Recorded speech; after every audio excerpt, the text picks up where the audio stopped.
జరిగిన అమ్మవారి జాతర పార్ట్ 2 వీడియో అనమాట. పార్ట్ 1 వీడియో కూడా ఉంది, ఒకసారి చెక్ చేయండి. సో మా ఇంటి వైపు వచ్చేసరికి అమ్మవారు తెల్లవారిపోతుందనమాట. రాత్రంతా జాతర జరుపుకొని ఇటువైపుకి వస్తుందనమాట. అయితే అమ్మవారికి 2 ఇల్లులు ఉంటాయి అనమాట. అంటే 2 గుడులు ఉంటాయి. ఆడపిల్లకి మెట్టినిల్లు పుట్టినిల్లు ఎలాగో అలాగే అనమాట. అమ్మవారి సంవత్సరం అంతా మెట్టినింట్లో ఉంటే సంబరం జరిగిన 15 రోజులు అమ్మవారి పుట్టినింట్లో ఉన్నట్లే అనమాట. ఈ గుడి పచ్చని పొలాల మధ్యలో అయితే ఉంటుంది. సో ఇంకా అమ్మవారు మా ఇంటి ముందుకు వచ్చేస్తుంది కాబట్టి అమ్మవారికి ఇవ్వడానికి మేము ఏమేమి ఇస్తున్నాం అనేది ఒకసారి మీకు చూపిస్తానన్నమాట. సో ఫస్ట్ అమ్మవారికి రాగానే బిందుతో నీళ్ళైతే పోస్తారనమాట. అందులో పసుపు వేపాకులు వేసేసి రెడీగా పెట్టేస్తుంది అనమాట మా అమ్మ.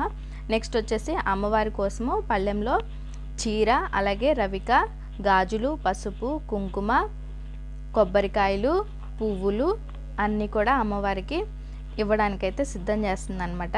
అలాగే ఒక ప్లేట్లో బియ్యం వేసుకొని దీపారాజన పెట్టుకొని అమ్మవారికి అయితే రాగానే ఇస్తారనమాట. ఈ విధంగానే ప్రతి గడపకి వాళ్ళకి తోచినంతగా ఏమి ఇవ్వాలనుకుంటే అవి అమ్మవారికి అయితే ఇస్తారనమాట. అమ్మవారి పల్లకిని ఎత్తిన దగ్గర నుంచి మళ్ళీ సంబరం జరిగే గుళ్ళో పెట్టే వరకు అమ్మవారిని అయితే దించరనమాట. ఎవరో ఒకళ్ళు మోస్తూనే ఉంటారు.